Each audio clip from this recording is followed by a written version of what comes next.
this is Allison Rezendes, Chief Content Officer with Foodservice Equipment Reports at the National Restaurant Association Show. Aaron, could you introduce yourself? Yeah, absolutely. Aaron Bremer, I'm the Director of Sales for Thermodyne Foodservice Products and American Griddle. Good to see you again. You as well. So we're going to talk a little bit about Thermodyne's line of griddles. Could you kind of tell me about the range of griddles you have? Yeah, so we make a couple different options for griddles. We make them in a 2-foot and 3-foot size. Everything we offer is in a 2-foot depth as well. Okay. And we do have it in just kind of more of a standard traditional griddle like you would see here, or we do have our patented Steam Shell Griddle as well. Okay, tell me a little bit about the Steam Shell Griddle. How is it different from a traditional griddle? We actually inject steam into the griddle from a cylinder in the back, and then we have a lid that goes over top of it.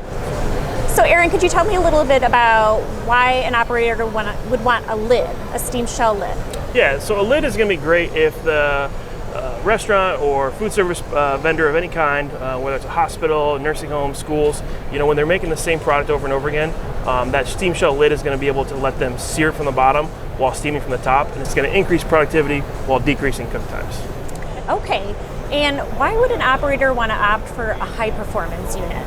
So really the Steam Shell Griddle was kind of designed more for people that are batch cooking a lot of the same product over and over again. So whether it's proteins, vegetables, anything like that they're cooking the same thing repetitively, that's really where that Steam Shell lid is going to shine, is where we're constantly making the same thing over and over again.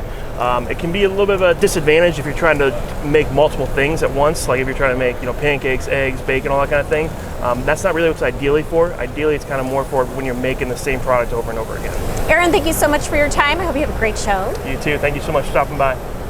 This is Allison Rezendes with Foodservice Equipment Reports at the National Restaurant Association Show.